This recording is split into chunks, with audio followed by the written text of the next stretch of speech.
Oke. Apakah layarnya bisa terlihat dengan jelas? Bagi yang pakai HP bisa di zoom in. Bisa terlihat dengan jelas nggak tulisannya? Jelas, Mas. Oke. Ini kelas 2019 A. Analis real dosennya siapa? Romano. Oh, Bu Manu. Bu Manu sendirian?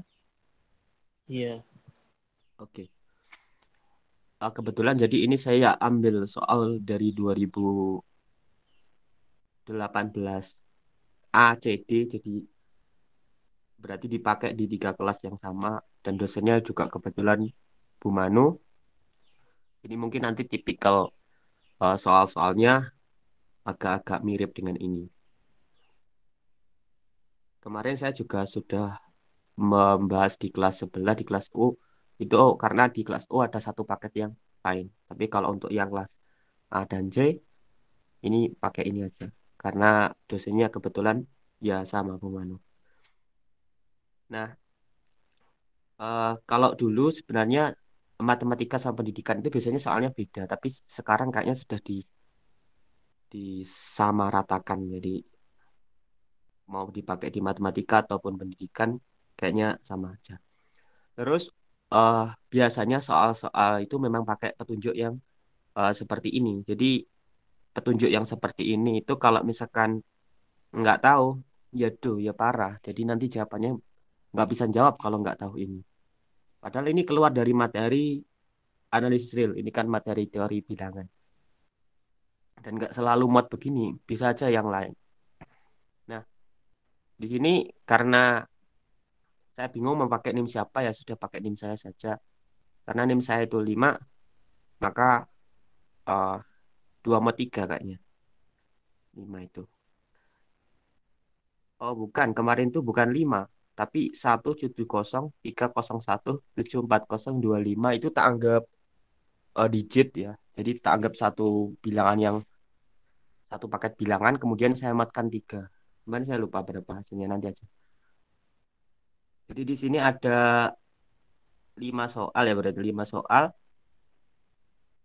Soal 1 sampai 3 dipilih salah satu, kemudian soal 45 semuanya. Tapi kalian nggak usah khawatir baik soal A, B, C ya atau A, B ini. Ini jawabannya itu sama. Ini saja bilangannya berbeda. Jadi sebenarnya mau kalian ngerjakan A ataupun B ataupun C, jawabannya itu sama. Hanya mungkin nanti bedanya di bilangannya aja. Jadi nggak kok yang A ini lebih mudah dari yang B, yang C lebih mudah dari B, yang B itu enggak. Ini soal ini setara semua. Kemudian di sini ada typo ya. Typonya di sini kan apa ini simbol apa? Enggak ada ini. Ini harusnya adalah sama dengan. Yang bawah ini juga sama dengan.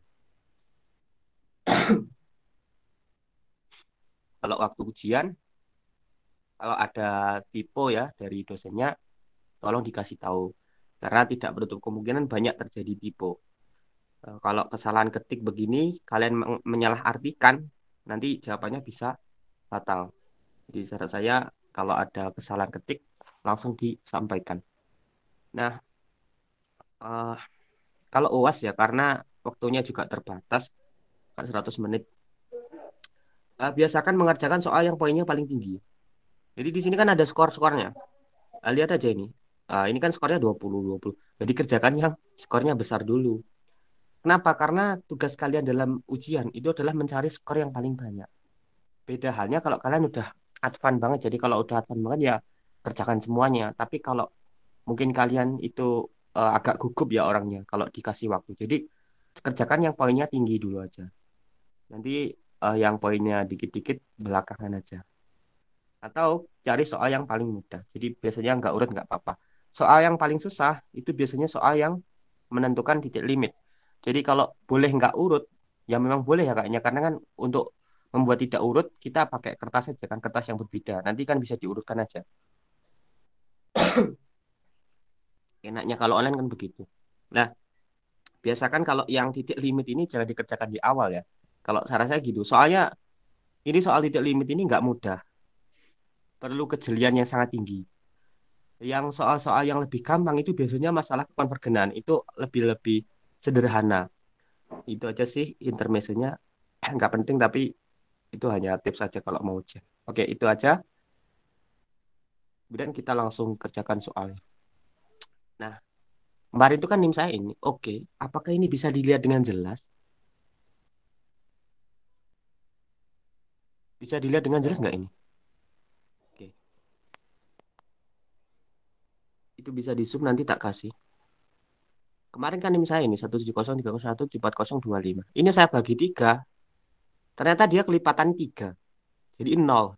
Jadi bukan 5 yang saya muatkan 3, tapi NIM saya ini saya muatkan 3. Ketelan 0. Mungkin ada bingung gimana cara bagi 3 bilangan yang besar banget seperti ini.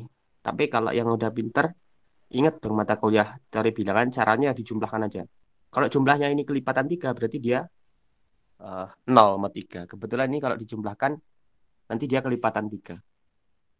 Kalau dijumlahkan hasilnya masih besar, jumlahkan lagi.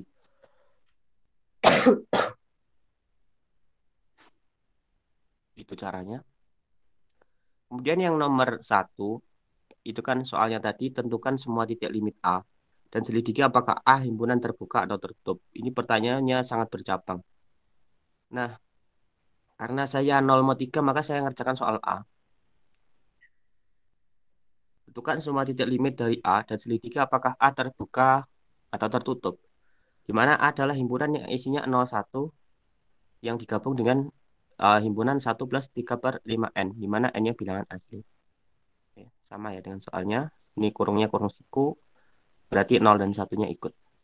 Sangat berpengaruh di sini.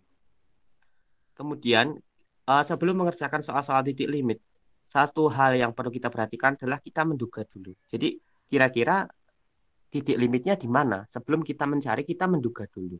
Jadi, dugaan di sini sangat penting. Terus pertanyaannya bagaimana kita menduga titik limitnya itu? Sebenarnya titik limit barisan itu ya nggak sama sih, cuman agak mirip dengan limit fungsi. Jadi kalau kalian sudah belajar kalkulus, itu kan ada limit fungsi. Untuk yang barisan seperti ini ya, barisan yang berlubang seperti ini, titik limitnya adalah dia mau konvergen kemana. Nah ini barisan ini ya kira-kira dia konvergen ke satu. Karena untuk N yang tak hingga, yang 3 per 5N ini hasilnya 0. Sehingga 1 plus 0 ya 1. Kemudian alur pembuktiannya, kalian bisa mencontoh atau meniru dari bukunya Bu Manu. Di bukunya Bu Manu itu sudah ada contoh himpunan 1 per N. Dan nanti cara menjawabnya mirip dengan itu.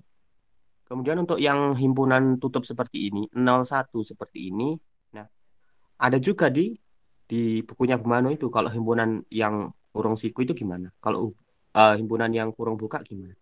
Kira-kira kayaknya lah ya masih kira-kira nanti dia akan punya titik limit di titik ujungnya ini. Jadi di 0 sama 1. Tapi itu masih dugaan. Nah, kita pengen menjustifikasi bahwa itu benar. Oleh karena itu, karena ini himpunannya berlubang, kita harus pastikan dulu sebenarnya himpunan ini ada di mana. Kita coba substitusi. Kalau N-nya 1, ini 1 plus 3 per 5. Kalau N-nya 2, dia 1 plus 3 per 10. Ternyata ini makin kecil, makin kecil, makin kecil. Kalau N-nya 3, 1 plus 3 per 15. Nah, makin kecil, makin kecil. Tapi dia paling kecil berapa? Atau bahasa analisisnya, infimumnya berapa? Karena untuk N tak hingga dia akan menuju 0 ya, 3 per 5N ini. Maka 1 plus 3 per 5N dia akan menuju 1. Tapi hanya menuju ya. Tidak ada N yang menyebabkan 1 plus 3 per 5N ini menjadi 1. Tapi infimumnya 1. Jadi kalau mau dibuat kurung apa? Enggak sih, itu satunya. Kurung yang melengkung itu loh. Itu kurung buka, dia kurung bukanya 1. Tapi dia berlubang. Jadi yang paling kecil 1, lah yang paling besar berapa? Yang paling besar adalah 1 ditambah 3 per 5. Gunanya apa? Kita mengetahui itu. Gunanya adalah untuk memecah kasus yang sebanyak ini. Untuk memecah kasus yang sebanyak ini kita perlu dugaan tadi. Yang pertama karena di sini ada himpunan 01. Maka yang pertama kali kita uji adalah yang sebelah kirinya dia, yaitu himpunan bilangan negatif atau X lebih kecil 0. Nah, mungkin ada yang tanya, kenapa kok nolnya nggak ikut? Hati-hati. Untuk suatu selang interval yang kayak gini, biasanya titik ujungnya itu titik limit. Biasanya, tapi nggak semuanya. Nah, kita mau mau membuktikan dugaan itu. Sekarang kita akan menduga untuk bilangan negatif, dia bukan titik limit. Otomatis kalau dia bukan titik limit, berarti kita harus menemukan suatu persekitaran ya dengan jari-jari tertentu, sehingga kalau persekitaran itu diiriskan dengan si A dan dikurangkan dengan titik pusat persekitarannya, dia nggak ada isinya. Dengan kata lain, kita ingin mengatakan bahwa himpunannya kosong. Nah, karena X-nya ini lebih kecil dari nol ya, atau bilangan negatif, kita dapat memilih epsilon minus X. Mungkin sebagian juga masih bingung. Dari mana ide minus X? Sebenarnya kalau kalian bingung untuk mengerjakan materi-materi seperti titik limit atau himpunan buka tutup, cara yang paling mudah adalah mengilustrasikannya dalam garis bilangan. Jadi digambar garis bilangan, kemudian ada titik 0, kemudian titik X di kirinya 0, kemudian dicari persekitarannya, jaraknya, kira-kira yang aman berapa, sehingga dia nggak masuk di himpunan A. Jarak yang sudah aman di sini adalah minus X. Loh, jarak kok minus? Loh, ini bukan minus, karena X-nya negatif. Maka minus X adalah bilangan positif. Jadi hati-hati, minus X ini positif, bukan negatif. Sesuai dengan definisi epsilon, epsilon harus positif.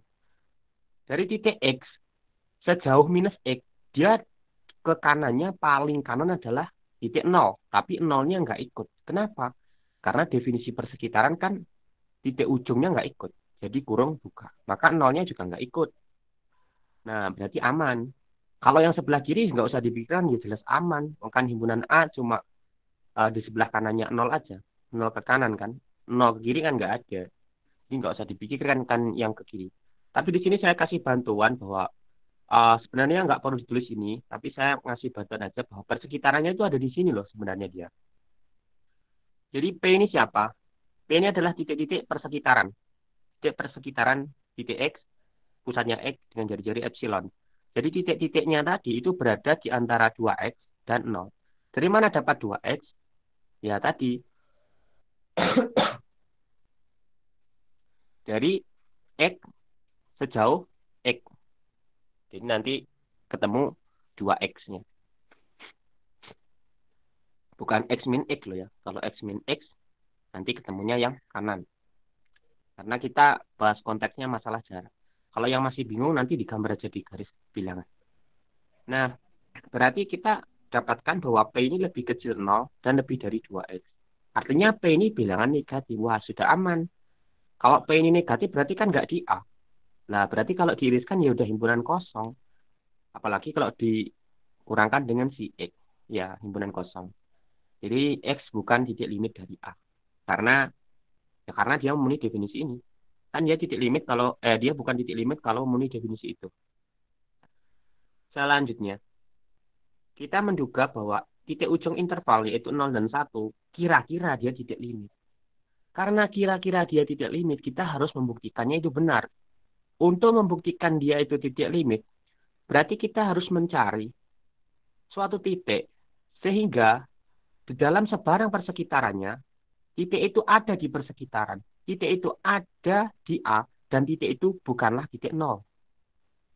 Jadi saya ulangi lagi. Untuk membuktikan bahwa dia titik limit, berarti kita harus mencari satu titik saja, minimal satu titik.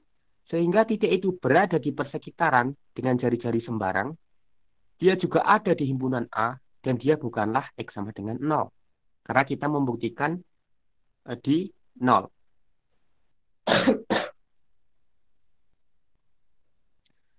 Nah, sekarang siapa titik itu? Di sini saya pecah. Kalau epsilonnya lebih kecil sama dengan 1, maka titik itu adalah epsilon per 2. Mungkin kalian juga masih ada yang bingung. Kenapa harus epsilon per 2? Begini, karena dia dari titik 0, maka persekitarannya berada di antara 0 ditambah epsilon dan 0 dikurang epsilon. Berarti di antara min epsilon dan epsilon. Jelas bahwa epsilon per 2 itu adalah titik tengah antara 0 dan epsilon. Berarti epsilon per 2 jelas ada di wilayah persekitarannya. Terus, apakah epsilon per 2 ada di himpunan A? Ya. Kenapa? Kenapa eh, epsilon per 2 ada di A? Karena ketika epsilonnya lebih kecil sama dengan 1 dan epsilon lebih dari 0, epsilon per 2 itu berada di himpunan 0,1. Karena maksimalnya kan 1. 1 bagi 2, ya. 1 bagi 2 itu setengah. Saya bingung 1 bagi 2. Kemudian kalau misalkan epsilonnya setengah, setengah bagi 2, seperempat ada kok di sini. Kalau epsilonnya 1/100, nanti 1/200 ada kok di sini. Berapapun dia ada di situ. Tapi hati-hati kalau epsilonnya nanti lebih dari 1.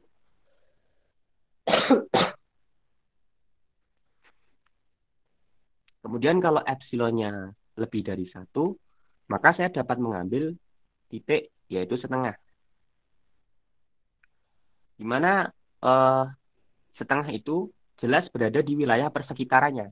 Kenapa? Karena wilayah persekitarannya adalah 0 plus epsilon dan epsilonnya lebih dari 1. Berarti kan ya paling enggak dia harus termuat di 0,1. Nah, setengah kan ada di 0,1. Ya udah ambil setengah aja. Mungkin kalian juga ada yang bertanya, kenapa kok 1? Padahal dia 2 aja loh masih aman kalau 2. Ya, tapi saya nggak mau mengambil resiko. Sebenarnya kan di dalam teori epsilon delta, kemudian di teori-teori yang seperti ini ya, jawabannya kan tidak tunggal. Misalkan kalian kan, ini saya jawab P sama dengan epsilon per 2. Nah, mungkin kalian mau menjawab P sama dengan epsilon per 3, Mas. Ya, boleh-boleh aja. Kalau ada satu epsilon yang memenuhi, maka epsilon yang lebih kecil, ya dia memenuhi. Dalam konteks ini loh ya, konteks lain beda-beda.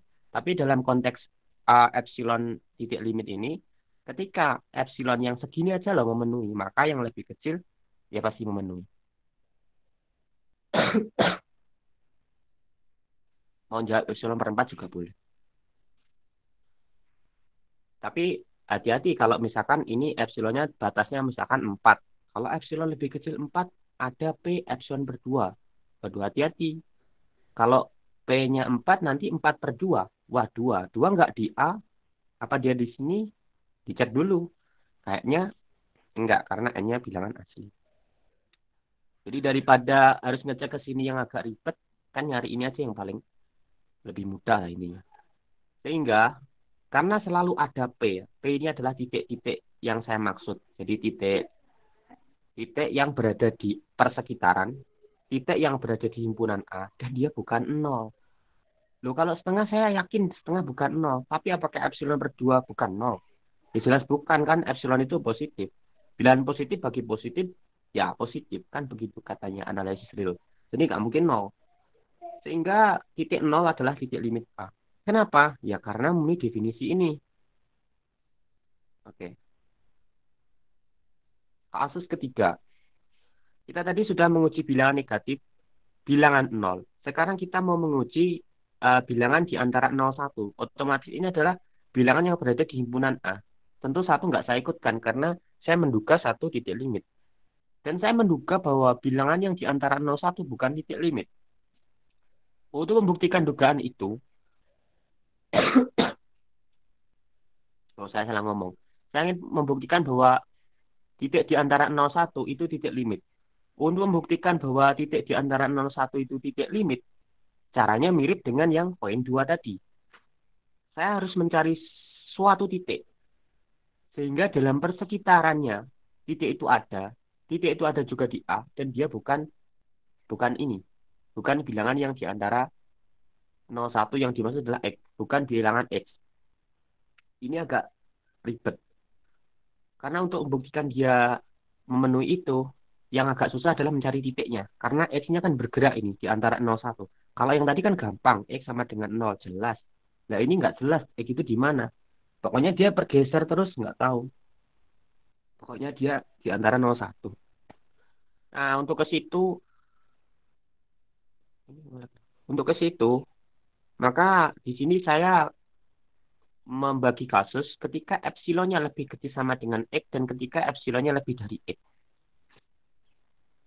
Ketika epsilonnya lebih kecil atau sama, minimal sama dengan si X, maka nanti ada kok titik yaitu X min epsilon per 2.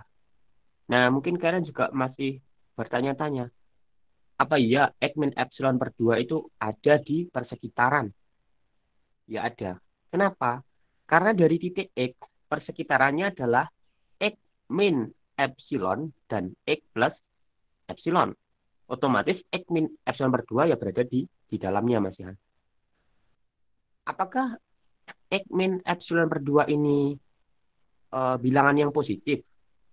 Kenapa harus tanya begitu? Karena kan X-nya berada di antara 0,1. Himpunannya di antara 0,1. Berarti kita harus menjamin bahwa P ini juga harus di situ kan supaya ada di A. Kalau dia negatif kan nggak ada di A. Nah, apa iya X min epsilon per 2 ini bilangan yang positif? Iya. Kenapa? Karena epsilonnya lebih kecil sama dengan X. Jadi epsilonnya itu pokoknya paling besar X. Ini aja kalau dimasukkan X, hasilnya adalah X per 2. Padahal X di antara 0,1, nah berarti dia pasti positif. Jadi itu kuat untuk menyatakan bahwa si P ini ada kok di daerah persekitaran.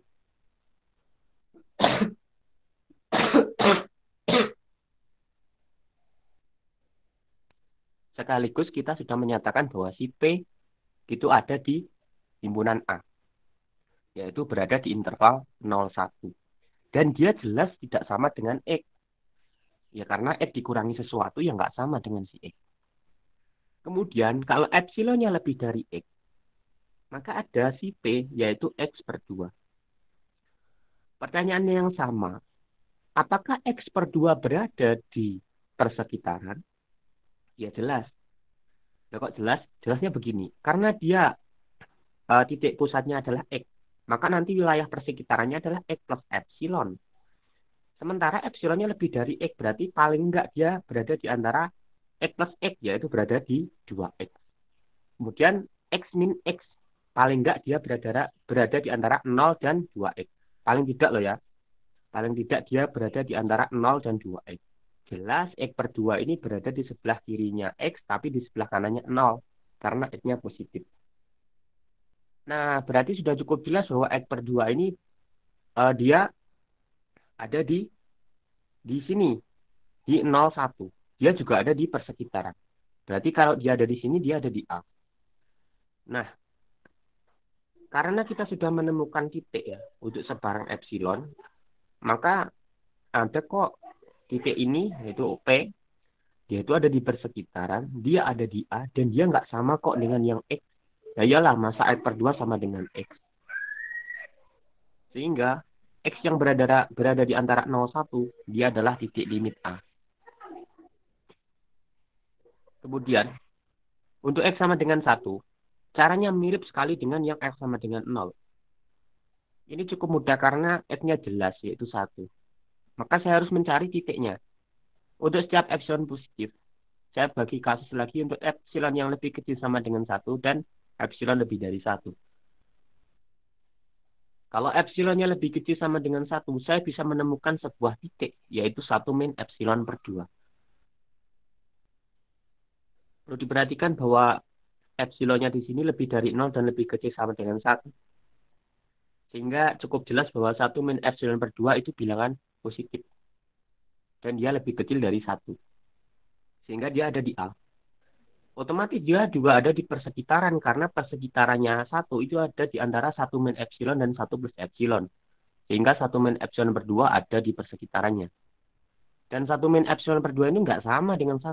Oh, oke, berarti dia titik yang memenuhi definisi ini. Kemudian kalau epsilonnya lebih dari 1, saya bisa memilih setengah. Setengah jelas anggota persekitaran karena persekitarannya adalah 1 plus epsilon. Epsilonnya lebih dari 1, berarti paling enggak dia berada di antara 0,2. Setengah berada di antara 0,2, berarti setengah berada di persekitaran. Jelas bahwa setengah ini ada di himpunan A. Dan jelas bahwa setengah ini enggak sama dengan 1. Sehingga ada kok titik yang berada di persekitaran, ada di A, enggak sama dengan X. Ya, sehingga kita bisa simpulkan bahwa X sama dengan 1, dia adalah titik limit. Selanjutnya, Bagaimana kalau X-nya 1 + 3/5N?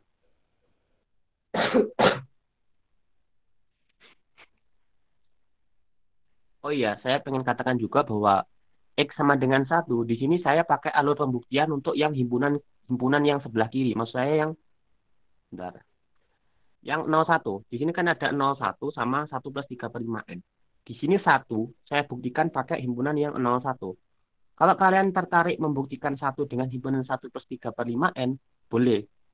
Caranya ada di bukunya Bumanu. Nanti lihat gimana cara membuktikan.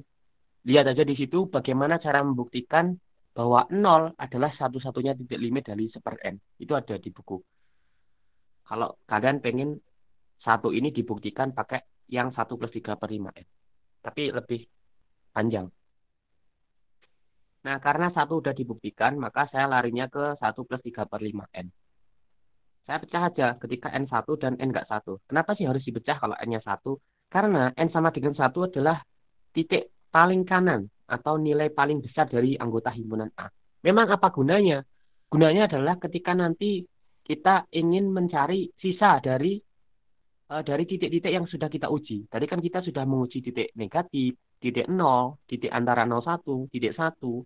Nah, sekarang titik berbentuk 1 + 3/5N. Kemudian nanti kan kita harus mencari titik di antara 1 + 3/5N dan 1 + 3/5N+1. Nah, kemudian sisanya siapa? Lah, sisanya yang di sebelah kanan. Kalau kita nggak tahu yang paling kanan siapa, gimana kita tahu yang sebelah kanan itu siapa? Nah, ketika N-nya 1, maka ini bentuknya adalah 1 + 3/5. Kalau dia bentuknya 1 + 3/5, dari mana muncul epsilon/10? Oh, bukan epsilon/10 ini. 3/10. Ini 5 apa 3? 3 ini. Tulisan saya nggak bisa dibaca. Ini 3/10. Tentu kalau 3/10 memenuhi, 3/20 jauh lebih memenuhi. 3/100 jauh lebih memenuhi. Dari mana bilangan 3/10 muncul? Dari sini. Ini kan suku pertamanya 1 + 3/5 kali 1 kan. Suku keduanya 1 + 3/10. Nah, selisih suku pertama dan suku kedua itu kan kurangkan aja. Nanti kalian ketemu 3/10. Nah, ini muncul bilangan 3/10 itu dari situ. Sehingga karena jarak suku pertama dan suku kedua itu 3/10 dan persekitaran itu kan kurung buka, artinya ujungnya nggak ikut. Berarti kan daerah persekitaran cuma memuat 1 + 3/5 aja yang anggotanya si A. Padahal nanti kan dikurangkan sama si X, yaitu sama 1 + 3/5. Sehingga nanti dia akan ketemu himpunan kosong. Di sini saya kasih bantuan. Ini kalau ujian sebenarnya nggak perlu, karena terlalu lama, membuang-buang waktu. Tapi ini saya tampilkan untuk memudahkan kalian mengimajinasikan gimanakah si P. P itu siapa lagi? P itu adalah himpunan titik persekitaran dari titik pusat X berjari-jari epsilon. Jadi karena si P ini pusatnya di 1 + 3/5 dan kita ambil jari-jari epsilon 3/10, maka dia berada di antara 1 + 3/10 dan 1 + 3/5 tambah 3/10. Jelas di sini hanya ada satu anggota A, yaitu 1 + 3/5. Karena anggota A yang sungguh ketiga itu sudah 1 + 3/15. Itu sudah di sebelah kiri sini. Dan dia semakin kiri ke kiri. Yang di kanan nggak ada apa-apa. Sehingga kalau dikurangkan dengan si X, yaitu si 1 + 3/5, dia akan himpunan kosong. Sehingga cukup jelas bahwa X sama dengan 1 + 3/5 bukan titik limit A.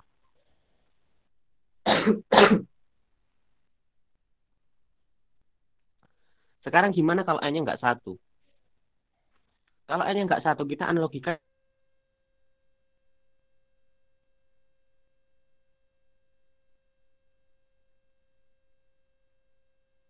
dengan cara yang tadi.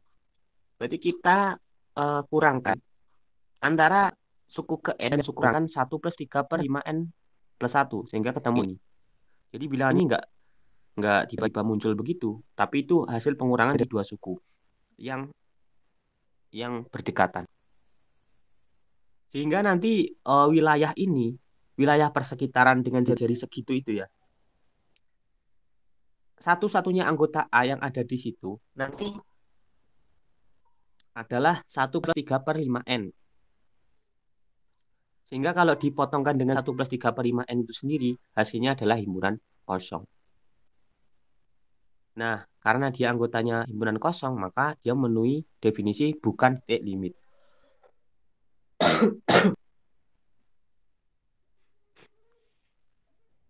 Selanjutnya, bagaimana kalau titik-titiknya berada di antara 1 plus 3 per 5N plus 1 dan 1 plus 3 per 5N? Berarti titik ini bukan anggota himpunan A, karena dia titik antara. Maka supaya aman, kan mungkin kalian bingung. Anggotanya siapa lagi sih sebenarnya anggotanya si A yang paling dekat sama si X ini? Jelas yang di kanannya kan ada 1 plus 3 per 5N. Di sebelah kirinya si X yang paling dekat kan 1 plus 3 per 5N plus 1. Supaya dia nggak masuk ke situ, berarti kan saya ambil jarak yang paling kecil antara si X ke kiri dan si X ke kanan. Maka di sini pakai minimum. Kenapa harus yang paling kecil? Jangan-jangan kalau kita ngambil asal ya, misalkan jarak X ke 1 plus 3 per 5N aja, misalkan ke kiri. Ternyata jarak ini jauh lebih besar dibanding jarak ke kiri. Akibatnya apa? Akibatnya himpunan yang di kiri ini, 1 plus 3 per 5N plus 1 ini masuk ke wilayah persektaran. Nah, nanti gagal bukti kita. Karena ada anggota A yang di situ, sehingga bukan himpunan kosong. Maka satu-satunya cara yang paling aman adalah mencari yang paling kecil di antara jarak ke kiri dan ke kanannya. Jarak ke kiri ya X kurangkan kirinya. Jarak ke kanan ya yang kanan dikurangkan si X. Sehingga nanti persekitarannya itu satu-satunya anggota A yang ada di situ sudah nggak ada. Apalagi dipotongkan dengan si X. Ya nggak ada. Maka himpunan kosong. Selanjutnya, untuk X lebih dari 1 plus 3 per 5. Mungkin kalian yang sudah lupa tadi, loh kok langsung tiba-tiba muncul 1 plus 3 per 5 dari mana idenya? Dari yang kasus 5. Kasus 5 ketika N-nya 1 itu 1 plus 3 per 5. Sehingga yang paling lebih kanan ya itu adalah 1 plus 3 per 5.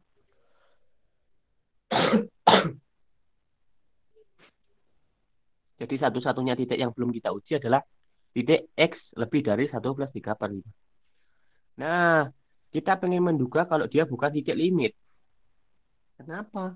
Karena dia bukan anggota si A. Dan dia bukan arah konvergen dari si A. Meskipun dia bukan anggota A, kalau dia kira-kira arah konvergennya, ya bisa jadi dia titik limit. Kalau X lebih dari 1 plus 3 per 5, ada kok jari-jari persekitaran, yaitu X min 1 plus 3 per 5. Wah, dari mana bilangan ini muncul? Munculnya adalah, ini kan ada 1 plus 3 per 5. Di sebelah kanannya kan ada X. Nah, jaraknya kan antara X sama 1 plus 3 per 5 ya kurangkan aja. Berarti nanti persekitarannya nggak memuat 1 plus 3 per 5 karena kurung buka. Apalagi 1 plus 3 per 5N ya nggak ada. Apalagi yang sebelah kanan nggak ada anggotanya A. Sehingga aman. Jadi kalau diiriskan sama A udah himpunan kosong. Dikurangkan X ya tambah kosong. Sehingga dia bukan titik limit dari A. Oke, selesai. Jadi kita menemukan bahwa titik limit dari A adalah bilangan real yang berada di antara 0, 1 termasuk titik 0 dan titik 1. Itu titik limit dari si A.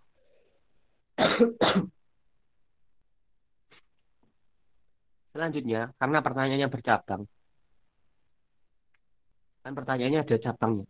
Selidiki apakah A terbuka atau tertutup. Karena ini saya lanjutkan sedikit untuk menjawab yang nomor 1 terbuka tertutup. Poin 8-nya. Kita ingin mengatakan apakah dia terbuka atau tertutup. Lagi-lagi saya ingatkan, sebelum kalian membuktikan, yang paling utama dari analisis real adalah menduga. Kira-kira. Dugaan saya apa? Lah dugaan saya, karena ini bilangan 01 ini kan interval tutup. Jadi dia kayaknya tertutup. Tapi yang 1 plus 3 per 5N, ini saya eh, curiga apakah dia tertutup atau tidak.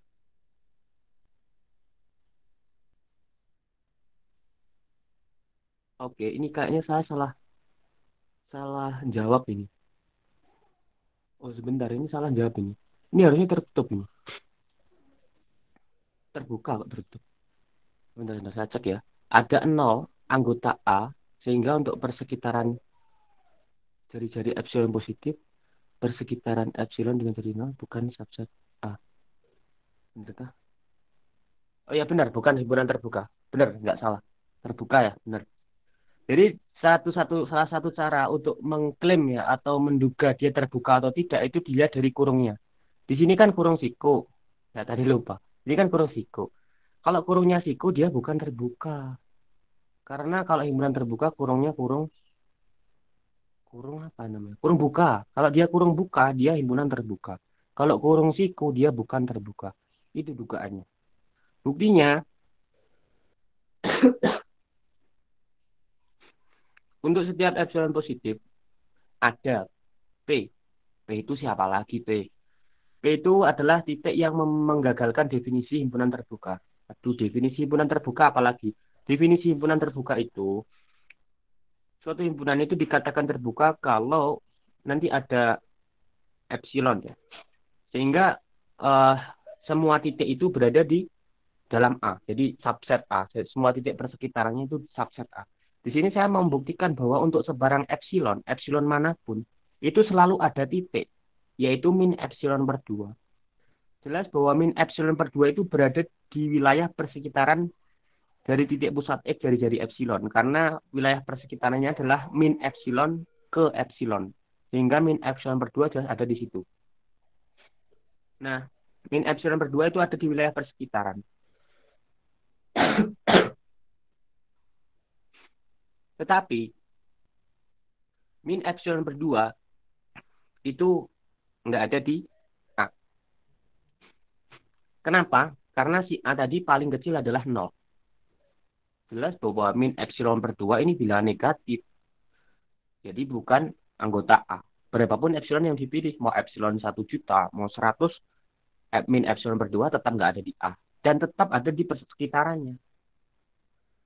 Karena ada satu titik di wilayah persekitaran yang bukan anggota si A, maka kita bisa mengatakan bahwa ada titik 0, yaitu anggota himpunan A.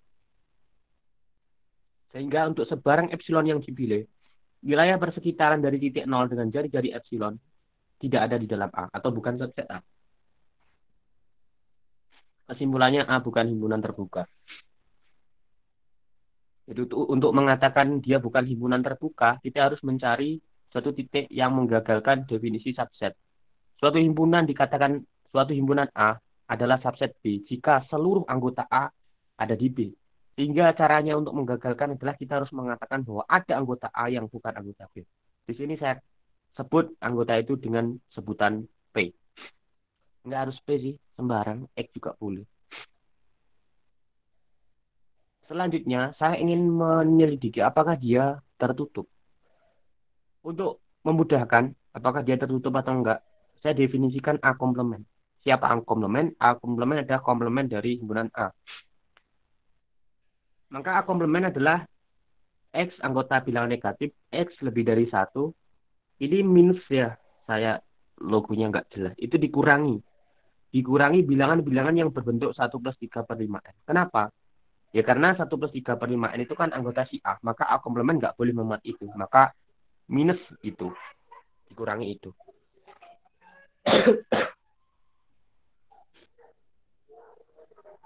Selanjutnya, untuk membuktikan bahwa dia himpunan tertutup, maka komplemennya haruslah himpunan terbuka.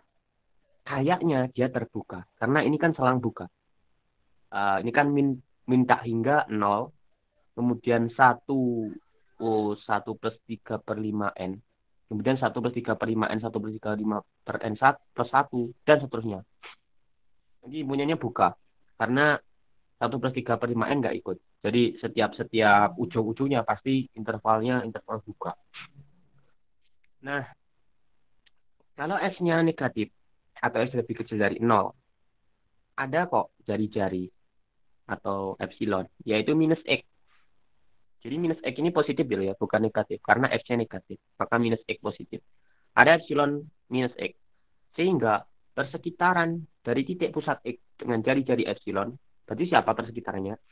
Berarti kalau dari titik minus X ya, dari titik X ya, dari titik X negatif dan jari-jari minus X, berarti kan enggak sampai 0, tapi ke kiri. Jadi 2x sampai nggak sampai 0. Nggak sampai 2x juga nggak sampai 0. Pokoknya dia bilangan negatif lah. Lah jelas bahwa bilangan negatif anggota A komplement. Maka dia subset A komplement.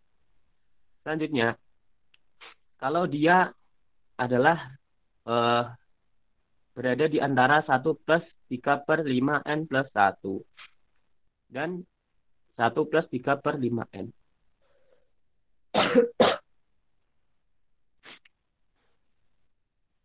Kalau dia ada di situ ya, dia ada di antara suku ini, dua suku ini, maka saya bisa memilih epsilon, yaitu jarak terkecil antara X ke kiri dan X ke kanan.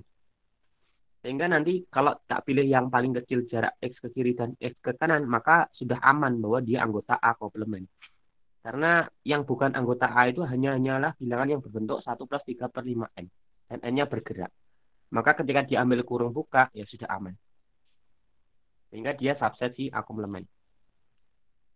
Terakhir, kalau X lebih dari 1 plus 3/5. Kenapa harus pakai X plus 1/3/5? Eh, karena ini yang paling besar kan 1 plus 3/5. Jadi kalau kalau nggak diuji nanti ya berlubang. Masih ada yang kurang. Yang kurang yaitu X lebih dari 1 plus 3/5. Kalau X-nya lebih dari 1 plus 3/5, kita bisa memilih epsilon, yaitu jarak X ke 1 plus 3/5. Sehingga nanti persekitarannya ada juga di A komplement.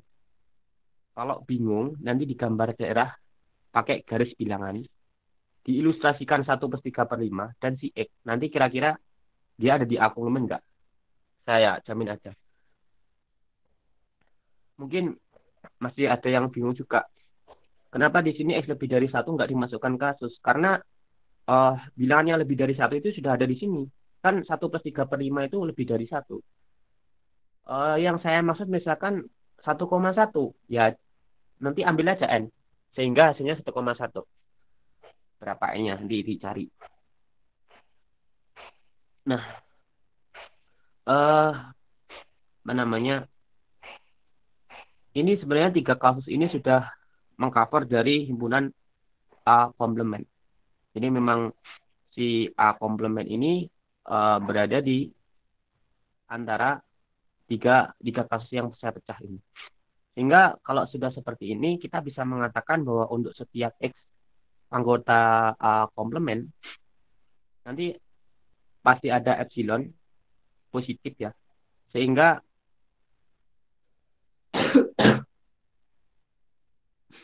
oke, ini salah, bukan 0 tapi X. Tolong dikoreksi ya, itu salah, bukan 0. Itu X. Jadi ini saya salah ketik. Untuk setiap titik X anggota A komplement ada epsilon positif, sehingga persekitaran epsilon dari titik X anggota A komplement, bukan 0 tapi X. Tolong diganti nanti. Sehingga dia A komplement himpunan terbuka. Kalau A komplement himpunan terbuka, maka A himpunan tertutup. Di sini saya menambahkan catatan. Ada di bukunya Bumanu juga. Halaman 69 teorema 1.22. G subset R disebut himpunan terbuka jika dan hanya jika G yaitu himpunan yang isinya adalah gabungan-gabungan dari interval IX. Siapa IX? IX adalah interval terbuka yang saling asing. Apa itu saling asing? Saling asing itu nggak saling anggotanya nggak ada yang sama. Dan dia interval buka, berarti kurungnya buka.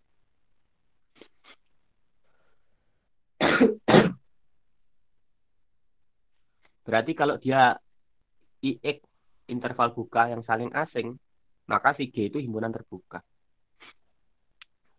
Jadi maksud saya menggunakan himpunan jelas bahwa A komplement tadi itu kan subsetnya R. Ya kan, A komplement subsetnya R. Kemudian A komplement ini bisa saya tulis seperti ini. Mentah hingga 0 digabung 1 plus 3/5N. Digabung 1 plus 3/5N, 1 plus 3/5N min 1. Terus sampai ini yang paling kanan 1 plus 3/5, tak hingga. Nah, ini kan gabungan dari interval buka yang saling asing. Sehingga ini saya bisa nyatakan A komplement sebagai seperti ini. Gabungan IX X anggota si A komplement, di mana IX-nya ya ini, yang panjang ini. Nah, katanya teorema 122, himpunan yang kayak begini, itu dia himpunan terbuka. Jadi sebenarnya jawab poin 9 itu boleh pakai teorema ini. Kalau ingat tapi teoremanya, ada di buku halaman 69.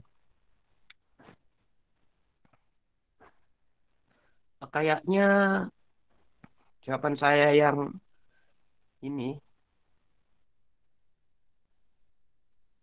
mungkin kalau masih ada yang berlubang nanti tolong dicat. Tapi kayaknya enggak. Itu aja sih nomor satu. Padahal ini nomor satu ini kalau kita lihat soal ya, ini poinnya 25. Jadi wajar lah ya. 25 itu kan poin yang paling besar ya. Dibanding yang ini kan skornya 15, 20. Kemudian yang ini skornya juga 20, 20. Jadi pantas jawabannya panjang karena skornya paling tinggi, 25. Dan ini apa? Ini hanya definisi persekitaran, mungkin yang lupa. Persekitaran adalah titik-titik yang jaraknya ke X lebih kecil dari epsilon. Oke sih. Ada yang mau bertanya nomor satu atau mau memberikan saran atau tadi saya salah ketik atau salah menjawab? Mungkin ada yang mau memberikan argumennya. Saya tunggu ya. Mas, izin bertanya. Oke, Untuk yang menguji himpunannya itu tertutup itu apakah boleh pakai teorema yang himpunan F sahabat R merupakan himpunan tertutup jika dan hanya jika F memuat semua titik limitnya? oke. Terima kasih. Boleh. Jadi memang di analisis real itu pakai apapun boleh. Yang penting ada dasarnya. Tapi kalau saya dulu kenapa nggak pakai itu? Karena saya dulu kan ujiannya close book. Maksudnya belum daring kan. Kalau daring kan ada beberapa matkul yang boleh open book. Saran saya kalau matkul yang boleh open book, ya silakan mau pakai yang mana, yang paling mudah gitu aja. Tapi kalau close book kan, ya kadang itu kita nggak hafal teoremanya apa gitu kan. Tapi kalau open book, ya silakan mau pakai yang mana. Biasanya open apa close kalau daring begini?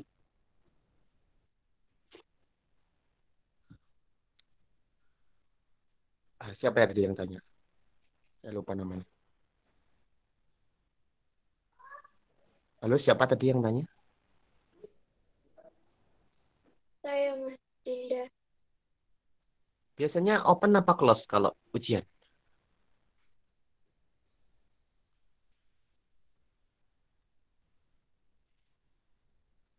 Dengar suara saya nggak?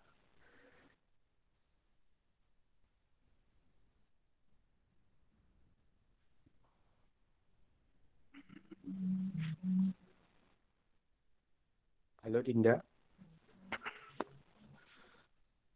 Oke, itu ya. Jadi, eh intinya boleh mau pakai teorema yang himpunan tertutup adalah himpunan yang memuat semua titik limitnya. Boleh. Berarti eh di sini kan ada satu, tapi itu bentuknya adalah atau jika maka.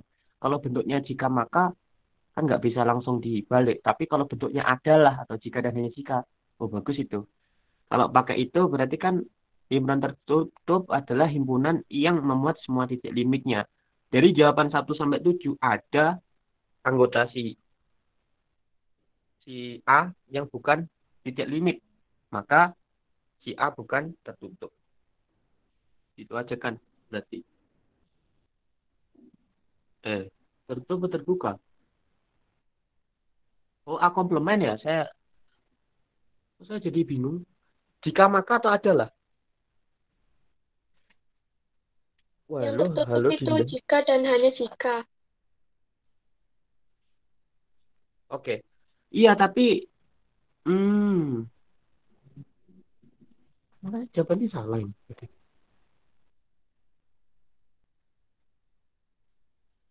Di sini kan si A bukan nggak memuat 1+3/5N. Si A 1+3/5N kan bukan titik limit. Tapi dia tertutup. Wah, jangan-jangan jawaban saya salah.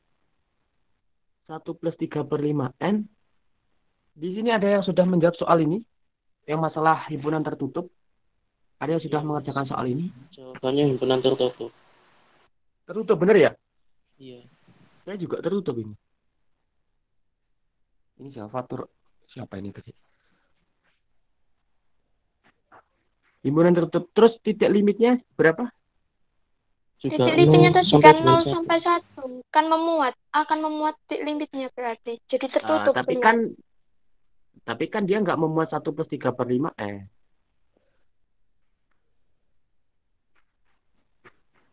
Ya Mas, siapa tadi yang jawab tadi? Taufik. Oh ya, Taufik. Kamu nemukan titik limitnya siapa? Titik limitnya apa aja? Sama kayak masnya tadi. Sama ya, 0 sampai 1 ya. Jadi termasuk 0 termasuk 1. Tapi kalau pakai teorema itu ada loh anggotanya si A, yaitu 1 + 3/5N, tapi dia bukan titik limit. Kalau pakai teorema itu kan harusnya 1 + 3/5N anggota titik limit supaya eh, semua anggota A titik limit. Karena di sini kan 1 + 3/5N juga anggota si A loh. Nggak hanya 0, 1. Jadi kayaknya nggak bisa pakai itu. Kayaknya loh ya. Ada di bukunya Humano deh itu.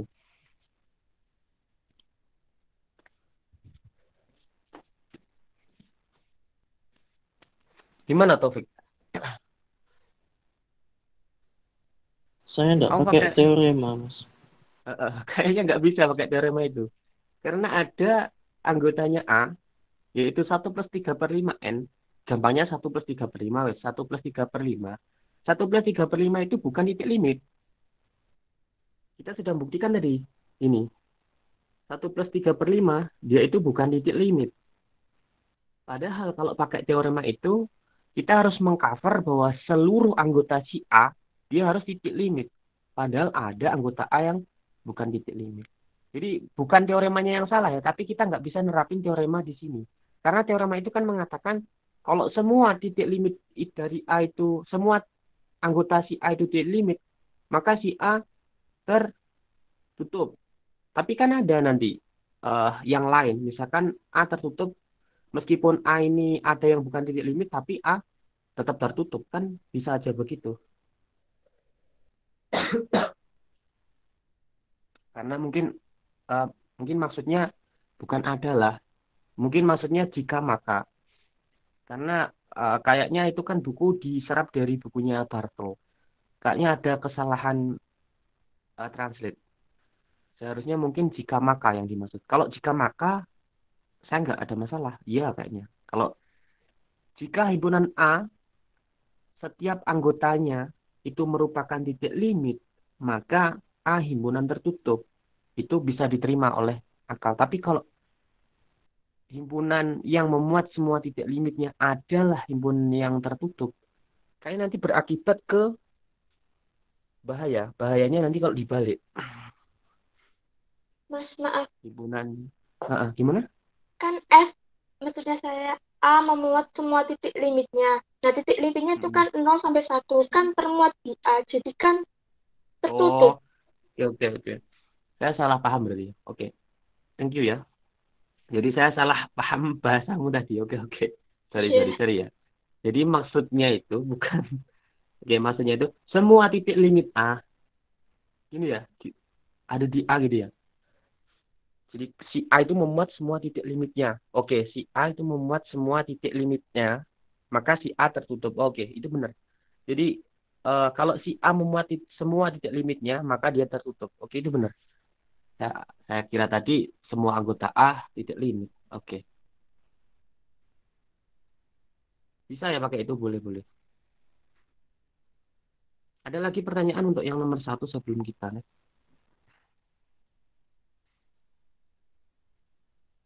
Pertanyaan saya tadi belum dijawab. Kalau ujian biasanya open apa close book?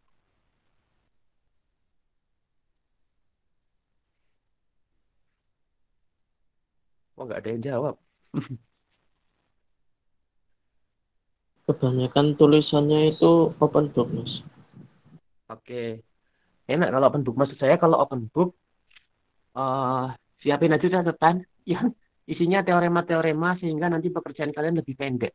Itu aja sih. Kalau close book ya wes pakai yang paling inget aja. Oke itu.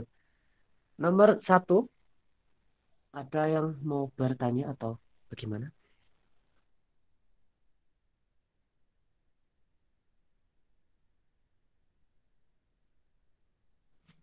Saya tunggu bentar. Oke, bentar saya minum dulu. Bentar ya, 1.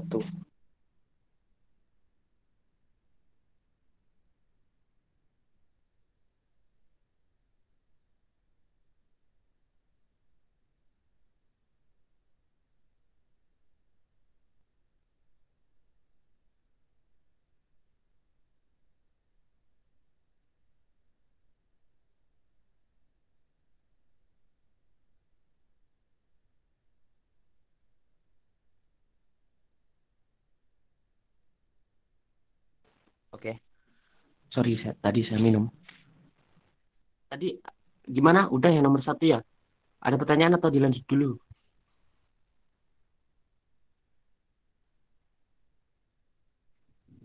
Dilanjut dulu aja ya.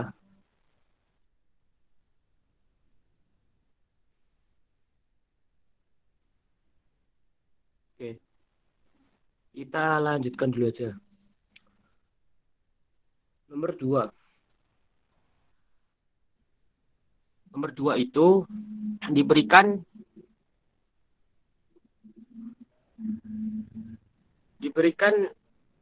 IK. Oh, saya kerjakan yang A. Diberikan IK yaitu interval yang isinya 1 sampai 1 plus 2 per N. Di mana satunya ikut, 1 plus 2 per N-nya nggak ikut. Buktikan bahwa irisan dari IK K1 sampai tak hingga itu isinya hanya 1. Jawaban yang B dan C, oh ini C ini maksudnya. B dan C sama. Analog. Kita kerjakan yang A. Oke. Kita ingin membuktikan bahwa satu-satunya irisan dari IK hanyalah 1. Untuk membuktikan itu, berarti kita harus mengatakan bahwa selain 1 bukan irisan. Nah, untuk ke situ kita harus paham dulu konsep irisan. Tapi sebelum itu saya ingin memulai bahwa untuk setiap K bilangan asli berlaku I K plus 1 subset IK. Maka IK disebut interval bersarang. Ini definisi interval bersarang. Artinya kalau dia semakin menyusut dan ada di situ, maka dia disebut interval bersarang. Mudah diperiksa bahwa untuk setiap K bilangan asli berlaku satu anggota 1 plus 2 per N. Jadi ini interval bersarang ya. Kenapa? Karena kalau kita substitusi K dan K plus 1, nanti berlaku I K plus 1 subset IK. Ya kan? Kan ini 1 plus 2. Jadi 1, 3. Kemudian kalau N-nya 2 nanti 1,1 plus 1. 1,2. Ini makin kecil tapi dia ada di situ. Maka IK ini interval bersarang. Mudah diperiksa bahwa untuk setiap anggota N berlaku 1 ada di situ. Jadi berapapun N, 1 pasti ada di situ. Maka 1 anggota IK untuk sebarang K. Lebih lanjut, karena untuk setiap KN I1 anggota IK, jadi sebarang K pun 1 ini masih masuk di IK, maka 1 anggota dari irisan IK, di mana K 1 sampai tak hingga. Kenapa bisa ke sini? Kita bisa mengatakan bahwa 1 ini anggota irisan ini, kalau 1 ini bermuat di I1, I2, I3, I4, sampai I tak hingga. I menuju tak hingga. Nah, padahal kita tahu bahwa 1 itu anggota IK untuk sebarang K. K-nya anggota N. Maka jelas bahwa 1 anggota irisan. Selanjutnya, kita akan membuktikan bahwa nggak ada selain 1 yang merupakan anggota irisan. Jadi kita sudah membuktikan bahwa 1 anggota irisan. Tapi kita ingin mengatakan bahwa nggak ada selain 1 yang merupakan irisannya. untuk meraih konsep sama dengan. Karena tadi soalnya kan sama dengan. Sebagai berikut. Yang poin 1, saya pecah untuk X lebih kecil 1 atau X lebih dari sama dengan 3. Dari mana bilangan 1 dan 3 ini muncul? 1 adalah batas paling kiri. Jadi X lebih kecil 1, satunya nggak ikut. Kemudian, nilai terbesar dari 1 plus 2 per N adalah ketika N-nya 1, yaitu 1 plus 2, yaitu 3. 3, tapi di sini kurung buka. Sehingga 3 di sini saya pakai sama dengan. Karena 3 tidak ada di IK. Sehingga maksud saya X lebih kecil 1, X lebih dari sama dengan 3 adalah titik-titik yang bukan anggota IK atau IK komplement. Karena IK interval bersarang, maka untuk setiap K anggota N berlaku IK subset I1. Ya. Untuk sebaran K, karena dia interval bersarang, jelas bahwa IK ini masuk di I1. Jadi I1 yang paling besar. Kemudian I2 lebih kecil, I3 lebih kecil, I4 lebih kecil lagi. Sehingga semuanya IK itu pasti ada di I1. Apa bedanya subset sama yang ada sama dengannya? Kalau yang nggak ada sama dengannya itu disebut subset sejati. Tapi kalau ada sama dengannya itu subset tak sejati. Apa bedanya? Kalau ada sama dengannya itu masih mungkin nanti ada I yang sama. Yaitu ketika K-nya 1. Sehingga I1 sama dengan I1. Tapi kalau sudah subset aja, kayak IK plus 1 subset IK, berarti nggak mungkin dia sama. Dia ada di dalam, nggak sama. Tapi kalau ada sama dengannya, dia mungkin sama. Karena K-nya kan sebarang N. Jadi kalau K-nya 1 kan dia sama.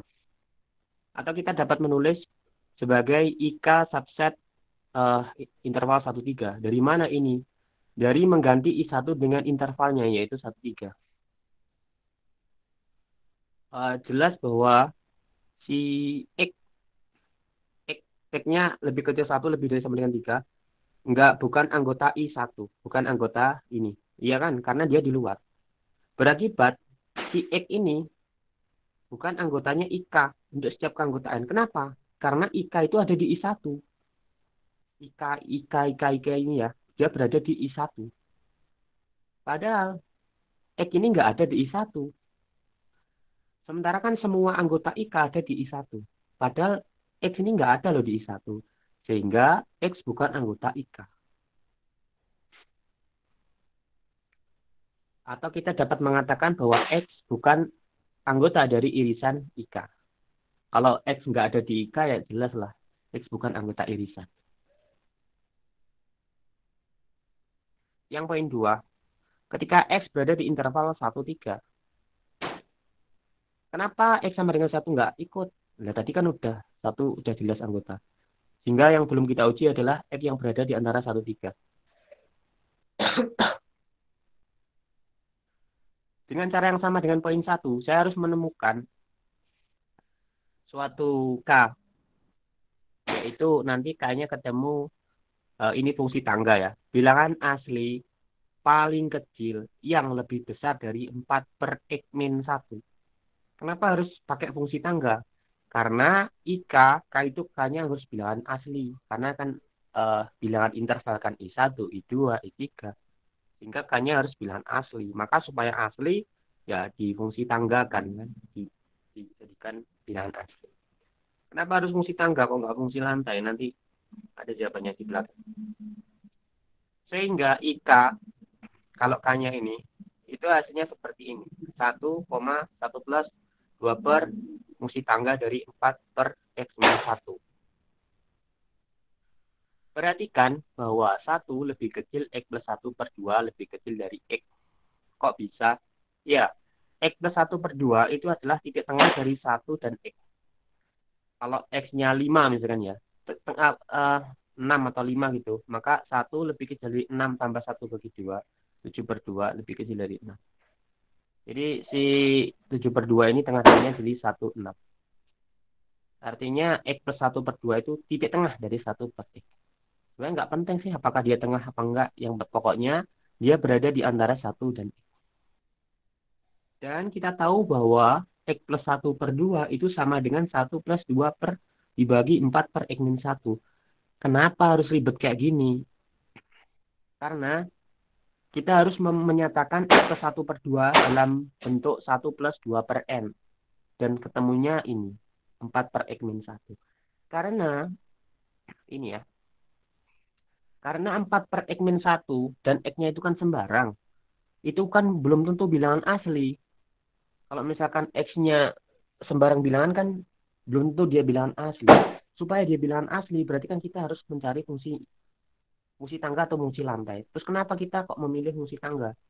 Jadi begini, X itu lebih dari 1 plus 2 per 4 per X min 1. Dari mana? Dari ini. Kan X lebih dari X plus 1 per 2. Sementara X plus 1 per 2 kan bentuk lainnya ini. Ini sebenarnya saya hanya menulis ulang aja. Tapi dalam bentuk lain. Jadi X lebih dari ini. Sementara ini itu lebih dari ini.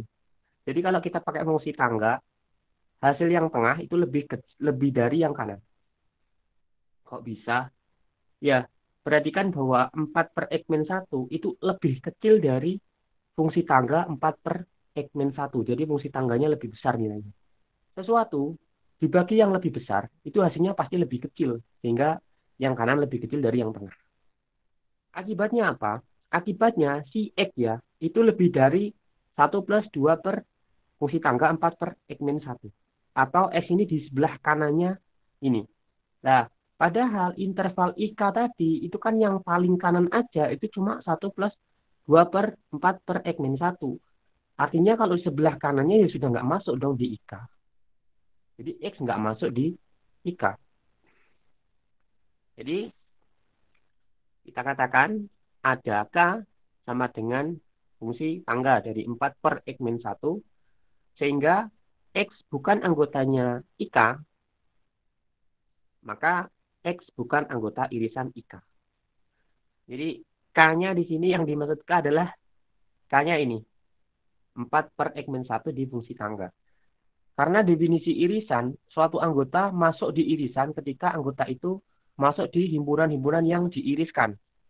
Ketika dia sekali saja nggak masuk di satu himpunan yang diiriskan, maka dia sudah bukan anggota irisan. Karena kita bisa menemukan suatu interval, yaitu IK, di mana K-nya 4 per X min 1 difungsi tanggakan, maka sudah cukup untuk mengatakan bahwa dia bukan anggota irisan. Karena dia tidak termuat di interval itu. Sehingga, untuk setiap X yang tidak sama dengan 1, X itu bukan anggota irisan. Berdasarkan 1 dan 2, dan juga penjelasan yang sebelumnya, kita peroleh bahwa irisan IK sama dengan himpunan yang isinya hanya 1. Jadi ini bedanya ya. Kalau soalnya hanya tunjukkan bahwa satu anggota irisan IK, maka kasus 1 dan 2 tidak perlu dibuktikan. Tapi karena soalnya adalah irisan IK sama dengan himpunan 1, maka kasus 1 dan 2 diperlukan. Itu sih nomor 2. Ada komentar atau pertanyaan?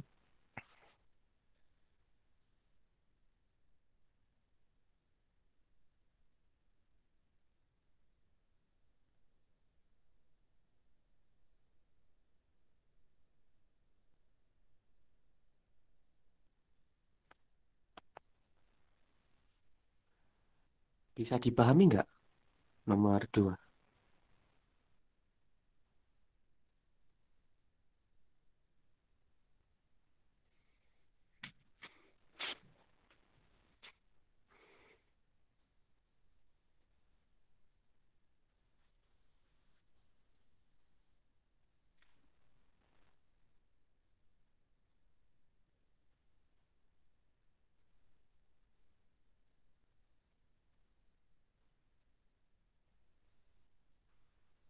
Oke, kita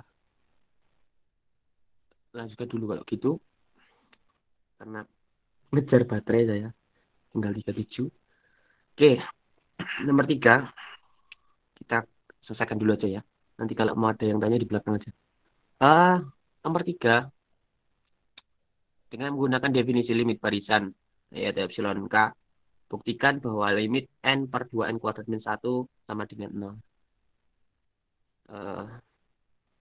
Karena ini sudah ditentukan ya, disuruh pakai epsilon K, maka ia mau nggak mau pakai itu. Lumayan nggak susah sih sebenarnya ini. Analisis pendahuluan. Xn min X, nilai mutlak ya, itu sama dengan N per 2N kuadrat min 1, yaitu Xn, dan X-nya adalah 0. Sehingga karena n dan 2n kuadrat min 1 ini semuanya adalah bilangan positif ya. Karena kan minimum dari 2n kuadrat itu 2. Jadi lebih besar kan pasti lebih dari 1. Sehingga 2n kuadrat min 1 juga positif. Sehingga nilai mutlaknya boleh saya hilangkan. Karena nilai mutlaknya sama. Sehingga ini bisa saya ubah menjadi, saya bagi dengan n semua. Sehingga jadi 1/2n min 1/n. Oh ya, pembagian dengan n dibolehkan karena n-nya bilangan asli. Nah, 2n min 1/n. Kan tahu, 2n dikurang 1/n. Kenapa kok bisa seperti ini? Sebelumnya, 1/n itu pasti lebih kecil dari n. Jelas karena n-nya bilangan asli. 1/7 lebih kecil dari 7. 1/100 lebih kecil dari 100. Itu jelas. Jadi 1/n lebih kecil dari n. Otomatis 2n dikurang 1/n itu lebih dari 2n dikurang n. Iya kan? Suatu bilangan, kalau dikurangkan yang lebih kecil, pasti lebih dari suatu bilangan dikurangkan yang lebih besar. Nah, yang bawah ini kan makin kecil yang ini. Padahal ini kan pembagian. Suatu bilangan, kalau dibagi bilangan yang lebih besar, itu hasilnya pasti lebih kecil dari suatu bilangan dibagi yang lebih kecil. Padahal 2n min n lebih kecil. Sehingga ini ketemu lebih kecil sama dengan 1/2n min n. Atau sederhananya 1/n. Agar 1/n ini lebih kecil dari epsilon, karena kan ini ujung-ujungnya harus lebih kecil dari epsilon, maka n haruslah lebih dari 1/epsilon. Itu hanya kali silang saja. Tapi perlu diingat bahwa n adalah bilangan asli, maka kita harus menggunakan fungsi tangga, karena lebih dari. Buktinya, bukti formalnya, untuk silap epsilon positif, ada k yang bergantung pada epsilon, yaitu bilangan asli terkecil yang lebih dari 1/epsilon, di mana dia anggota himpunan bilangan asli. Sehingga untuk setiap n asli, n lebih dari sama dengan k, berlaku, ini definisi aja ya, 1/n lebih kecil dari sama dengan 1/k, lebih kecil epsilon. Dari mana ini? Kan n lebih dari sama dengan k. Berarti kan 1/n lebih kecil sama dengan 1/k. Sementara k-nya kan bilangan yang lebih dari 1/epsilon. Maka 1/k ya lebih kecil dari 1/epsilon kan. Itu kan hanya bolak-balik tanda saja. Akibatnya nilai mutlak x n min x nanti ketemunya sama dengan yang analisis pendahuluan tadi. Ketemu 1/2n min 1/n. Itu lebih kecil sama dengan 1/2n min n. Yang sama dengan 1/n. Ya lebih kecil dari epsilon.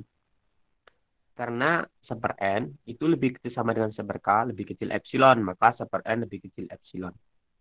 Jadi terbukti bahwa limit n per 2n kuadrat plus 1, min 1 itu sama dengan 0. Kita lanjutkan nomor 4 dulu. Nanti tanyanya di belakang aja. Diberikan dua barisan bilangan real x dan y. Jika x konvergen, x y konvergen dengan limit x-nya nggak 0, apakah y konvergen ataukah divergen? Ini agak susah nomor 4.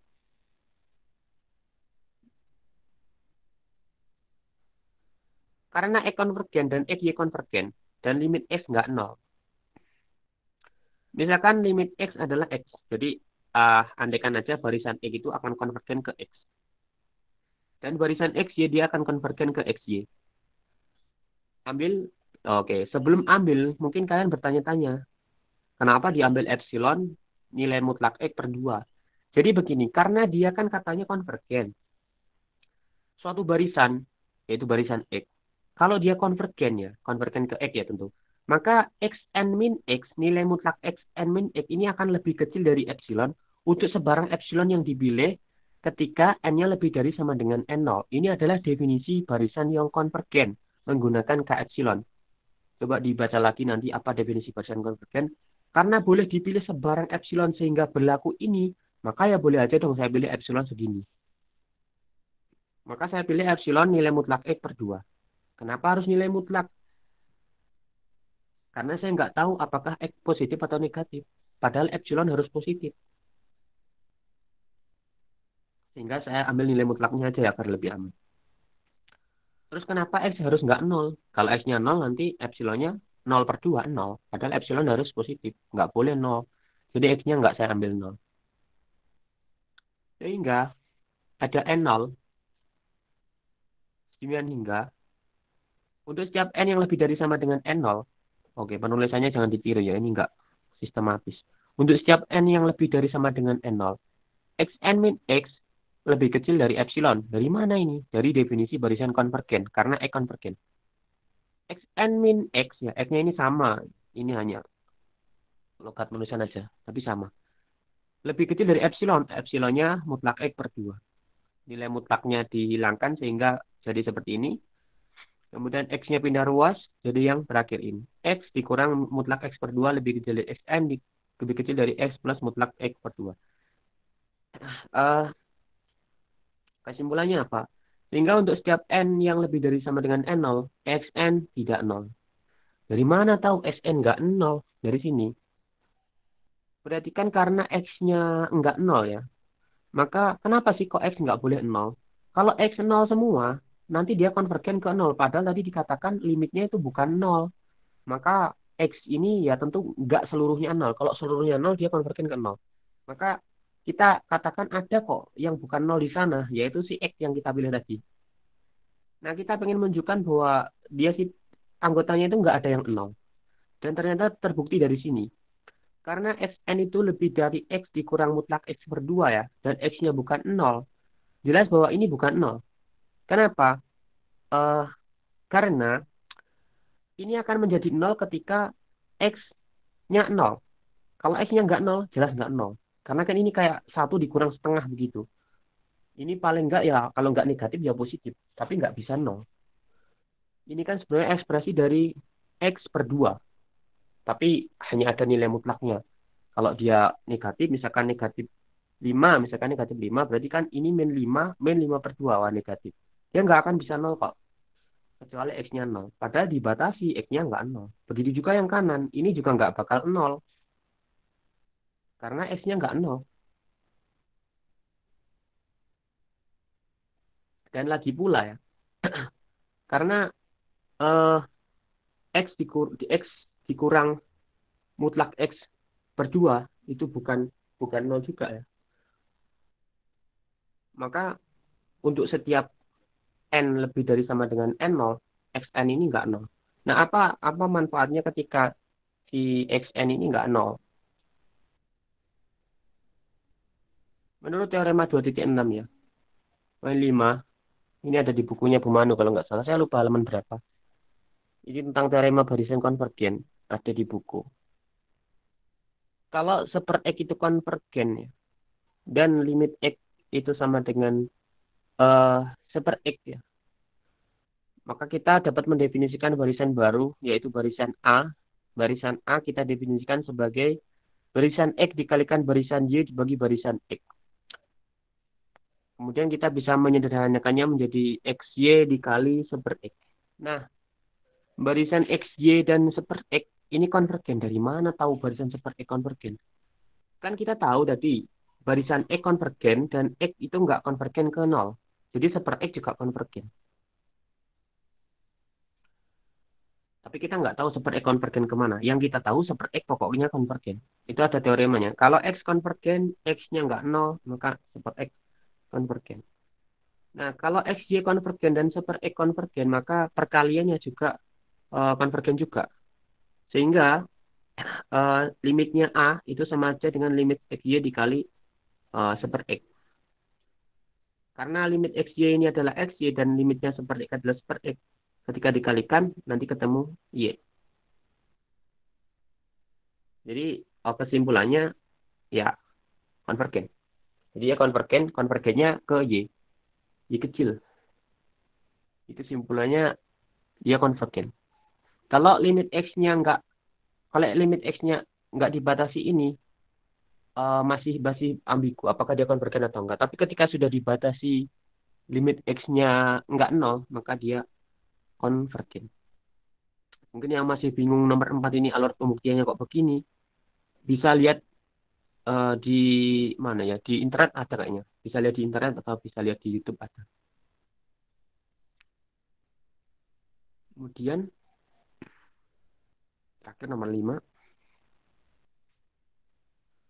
selidiki kekonvergenan barisan Y, di mana yn-nya 2 pangkat 3n per 3 pangkat 2n dan YN sama dengan akar 4N kuadrat plus 2N min N.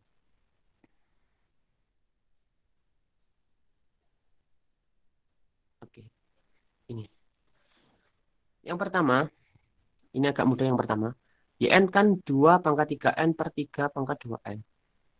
Jelas bahwa untuk setiap N anggota N, YN positif. Ya, karena itu kan bentuk dari pembagian dua bilangan positif pasti positif. Kemudian untuk setiap N anggota N, kita definisikan L, yaitu L itu adalah nilai limit dari uji L. Ada di buku itu. Apa itu uji L? Nah, uji L itu UN plus 1 dibagi UN.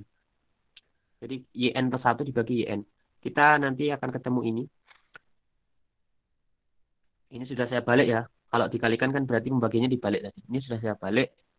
Kemudian disederhanakan ketemu nanti 2 pangkat 3 per 3 pangkat 2. Ini nilainya 8 per 9. Jelas bahwa 8 per 9 lebih kecil 1. Menurut teorema 2.13 ya, atau teorema uji L ini namanya. Barisan YN konvergen. Lebih lanjut, dia konvergen ke 0. Jadi ini pakai uji L yang pertama. Yang kedua, si YN ini agak ribet yang kedua. Dia kan akar 4N kuadrat plus 2N dikurang N. Perhatikan bahwa YN itu sama dengan akar 4N kuadrat ditambah 2N dikurang N. Ini bisa saya keluarkan N-nya, yaitu yang di dalam akar. Sehingga jadi bentuknya N dikali akar 4 plus 2 per N dikurang N. Saya kelompokkan N-nya dikeluarkan. Jadi seperti ini. N dikali akar 4 plus 2 per N min 1. Saya ketemu ide ini juga belum lama. Mudah diperiksa bahwa untuk setiap N bilangan asli, berlaku akar 4 plus 2 per N min 1 lebih dari 1. Mungkin ada yang bingung dari mana idenya. Pindah aja min 1 ke kanan. Sehingga nanti ketemu akar 4 plus 2 per N lebih dari 2. Karena 2 per N ini bilangan positif dan 2 itu sama dengan akar 4, maka akar 4 tambah sesuatu pasti lebih dari akar 4. Ya, jelaskan itu. Hingga dipindah sedikit kayak gini. Misalkan akar 4 plus 2 per N min 1 sama dengan K. Ini siapa lagi? Ini adalah perkaliannya tadi. Yaitu akar 4 plus 2 per N dikurang 1. Ini saya misalkan K. Maka barisan YN dapat saya nyatakan sebagai KN. Ya karena kan tadi N dikali ini. Nah yang ini saya misalkan K. Supaya nggak terlalu panjang. Sementara K-nya lebih dari 1. Dari mana lagi? Dari yang atasnya. Akar 4 plus 2 per N min 1 lebih dari 1. Sehingga K-nya lebih dari 1. Nah, andaikan YN terbatas di atas. Yaitu misalkan ada M0 yang merupakan batas atasnya. Dia positif. Kenapa? Karena barisan YN ini dia memuat bilangan positif. Jadi kita katakan batas atasnya misalkan M. Maka menurut sifat Archimedes, ada juga sifat Archimedes di buku. Jangan lupa silakan baca sifat Archimedes. Selalu ada bilangan asli. Demikian hingga berlaku M lebih kecil dari N. Sebenarnya bahasa gampangnya, ketika kita menetapkan batas atas M, pasti ada loh bilangan asli yang lebih besar, yaitu N. Jadi kalau kita misalkan pilih batas atasnya 100, ada 101 atau 105. Kalau kita ambil batas atas 1 juta, ada 2 juta misalkan. Sebagai contoh, ambil N sebagai fungsi tangga dari M plus 1.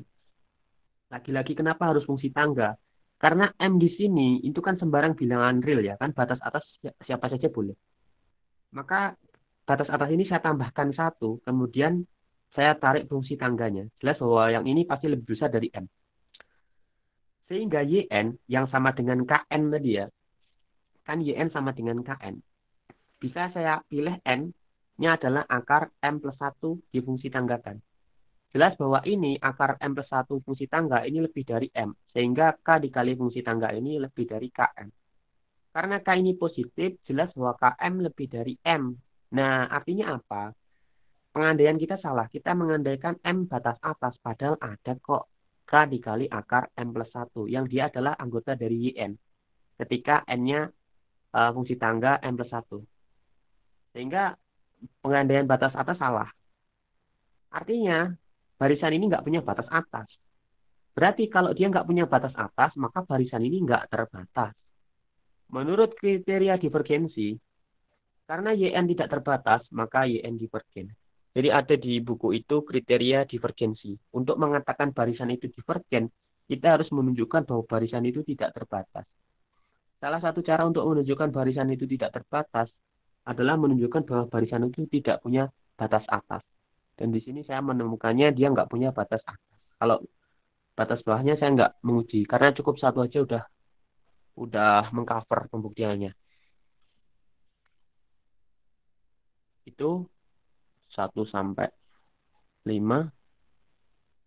Ada yang tanya atau gimana?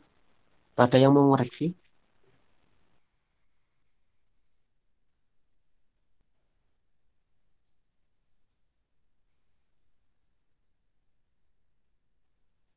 Mungkin kalau masih ada agak kejelasan ya, atau nggak jelas atau bingung, tapi malu bertanya di sini, nanti boleh tag saya di grup atau chat saya pribadi juga boleh. Karena ada saya di kelas sebelumnya itu juga ada yang malu kalau bertanya di depan teman banyaknya, jadi harus chat pribadi itu juga boleh. Saya menerima pertanyaan tentang mata kuliah ini melalui pribadi boleh. Saya selalu terbuka untuk menerima saran dan kritik kalian ataupun pertanyaan-pertanyaan tentang ya matematika kayak begini boleh-boleh aja.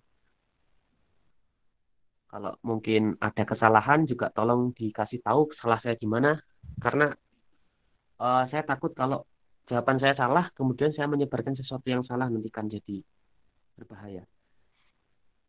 Kalau mungkin ada teman-teman yang punya jawaban yang lebih simpel, lebih sederhana, tolong teman-teman yang lain juga dikasih tahu supaya uh, ya menambah keilmuannya.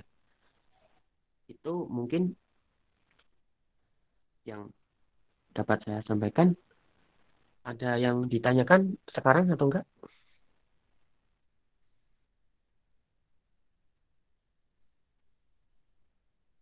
Pas ini 10.40.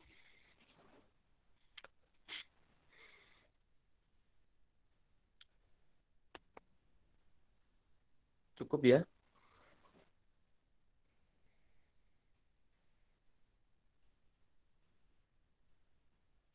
Bentar, ini di sini ada Anas ada ya di sini 2019 A.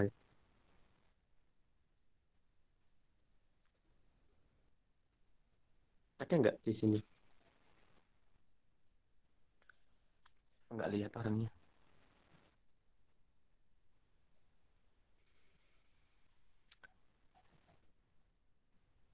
Saya cek enggak ada.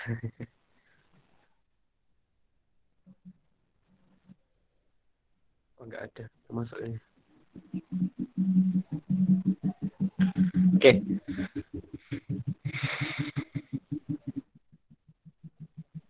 Udah ya, clear ya sampai sini aja ya.